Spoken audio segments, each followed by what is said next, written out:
So here I would like to give you a technique today to help you understand what self-awareness means and what it will do to you. This technique I have drawn from Taittiriya Upanishad.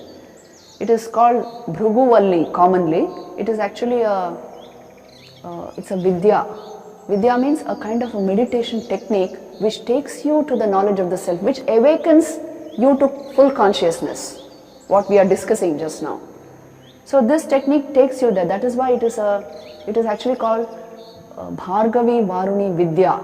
It's a Vidya.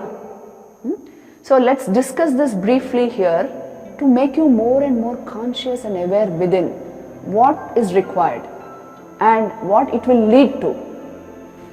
See, it starts like this. This portion starts like this. There is this young sage called Bhrigu. It's a story, so you'll enjoy it. This Bhrigu Rishi, he's a young man. His father is Varuna. He's also a Rishi. And this young man goes to his father and says, I want to know this Brahman, what you are constantly talking about, the substratum behind this world of manifestation, the one unchanging reality which I am, which is the real I. I want to know this. How do I go towards this knowledge? How do I know who I am? Then Varun Rishi tells him, Tapasa Brahma Vijignyasasva. Do some level of tapasya and you will know this, who you are. Employ self-enquiry and do tapasya. So this Bhrigu goes and spends some period in meditation, and then one day he comes and tells his father, I think I know what you mean by self, who I am. I think it is it the body? Annam Brahmeti Vyajanat? Because you see, I feel this sense of identity with the body. Then the father says, Tapasa Brahma Vijignyasasva, do some more tapasya. Now can you tell me why you are not the body? We have discussed a considerable amount of Vedanta so far. Why are you not just this body? Why do I keep saying this is an instrument in your hands? It is yours, it is not you. Why? Because it is an object of your perception, isn't it? It is an object of change. It is an object through which you are functioning. You are perfectly conscious of it as an object. I am speaking, I am conscious that I am speaking. So I am not my speech. I am that through which this speech is becoming possible. This is the standpoint. Please see this. Anything which is an object of your perception cannot be you. It is yours, but it is your speech is yours, but it is not you. You are that which is using the medium of speech to express something. You are that which is using the medium of the body to function in this world. So you are not merely the body. So go and do some more tapasya and find out who you are, the father says. And Bhrigu goes and does some more tapasya. Then he comes and says, Father, I think a little more I have understood. Pranam Brahmeti Vyajanat. This prana, the vital energy in me, is that Brahman? Is that the real I? And then the father says, no, my son, go back to your meditation. Now, why are you not the pranic energy merely, the vital energy? Because that also has movement, that has change. That is also an object of your perception. You can feel the pranic energy within you, your vitality. That increases, that can decrease also. That changes, so that cannot be you. Then he asks him to again go and meditate. After some time, Bhrigu comes and says, Mano Brahmeti Vyajanat. Is the mind me? See, this is the condition of most people. They think that they are mind, nothing more than that. But the father again says, no. Why are you not your mind? Can you perceive your mind? Do you know what is happening in your mind? You can know, isn't it? Your thoughts. See, what is memory but the recognition of your thoughts of the past? So you can know your mind. If you can know something as an object of perception, it can't be you. Again, your mind, sometimes it is in full bloom. Sometimes it has become dim. It can block awareness. It changes. How much it has changed since your babyhood. So you cannot be the mind. You are that which is standing behind the mind, the watcher of the mind's processes. You are the witness of the mind. So go back to your meditation. After some time, Bhrigu comes and says, I think this time I have understood. Vijnanam Brahmeti Vyajanat, he says. which means the higher intellect, the buddhi. I am that buddhi. ये भी हम बोलते हैं ना, I am my intellect. You see, I am recognized for my intellect. Are you your intellect? Why? Why not?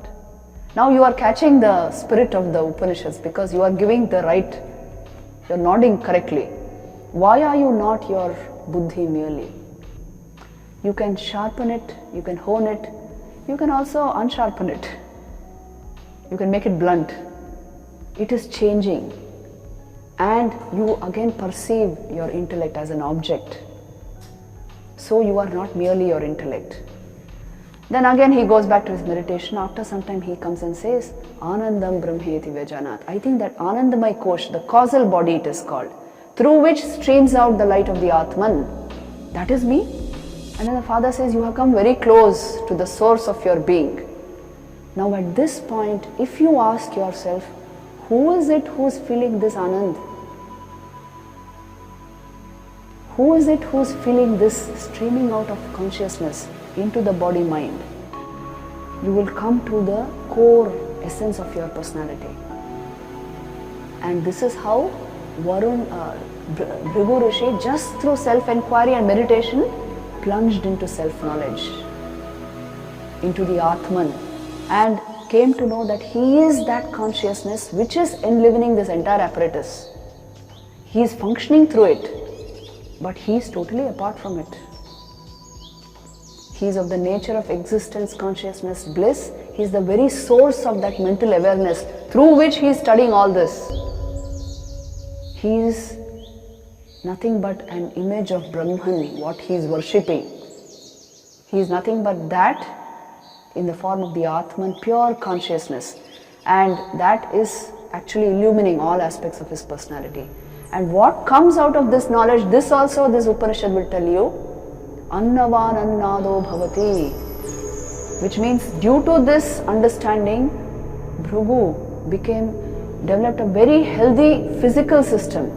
Annavan Annado Bhavati actually means this, that he developed great health. Because I am telling you, if the light of awareness is made to stream unobstructed in the body, it results in health. The science of Ayurveda will tell you this. If you block pranic energy, vitality is nothing but an aspect of your awareness, the physical aspect of your awareness. That's why if you commit pran, you develop a higher awareness. So if you actually allow awareness to flow unobstructed in your system, it results in health. And if you allow it to flow unobstructed in your mind, it results in mental awareness, great mental awareness, where you can actually see thoughts objectively, so you can handle them. Annavan Annado Bhavati, Mahan Bhavati, he becomes great naturally. Prajaya, Pashubhi, Praja here is like-minded. It doesn't essentially mean children, it means like-minded, great minds will come to you. Pashubhi, Pashu was a measure of wealth, great wealth will come to you. Brahma Varchasena, by your Brahma Varchas, by the tej of your personality, by the light in your personality. And Mahan Kirtya, great fame will be yours due to this. If the self is brought into full manifestation, you see Vivekananda says this in so many ways he has put this. Call upon the sleeping soul and see how it awakens, he says. Power will come, glory will come, goodness will come, purity will come, all that is excellent will come once the soul is aroused to self-conscious activity. This is what they are trying to tell you in the Upanishads.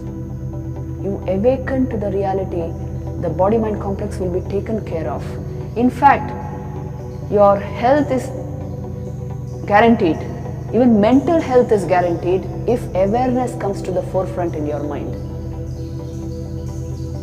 So this is the method given to you. And what this will bring into your life is utter clarity and confidence. You are clear about everything. Any information coming in front of you, you see your present day study material coming in front of you, your mind is so clear, you soak in the information. High levels of concentration will develop. Due to this, immense clarity remains and confidence born of that clarity. You know how confident men of realization are? That is why they are the great movers of this world. world movers, Vivekananda used to call them. Once somebody told the Buddha, well, what you say does not exist in the scriptures. Then Buddha said, well, then you put it there. Put them there in the scriptures. Then the person said, what you say actually contradicts the scriptures. Then he said, that means the scriptures need amendment. This is what is called confidence. Because it is an experience with you. If the inside is absolutely clear, if you have found your way to the source of your being, everything is taken care of. It gives you, from clarity comes power. You know, the power of a personality is due to his clarity. The confidence is due to his clarity. So, इन सब चीज़ों को generate करने का एक तरीका है. Development from within. Self-management essentially means this. You have learned to manage yourself perfectly. So everything falls in place. You know, the outside world only trusts a person who trusts himself. If you are not sure of yourself, your own thoughts, your ideas, your convictions, do you think anybody will trust you? So if you want the trust of people, the faith of people, if you want to be a real leader in the workplace, this level of confidence in yourself is required. You have found yourself 100% reliable. It comes from this spiritual knowledge. So you are trustworthy first to yourself and hence to others. This is self-management, essentially.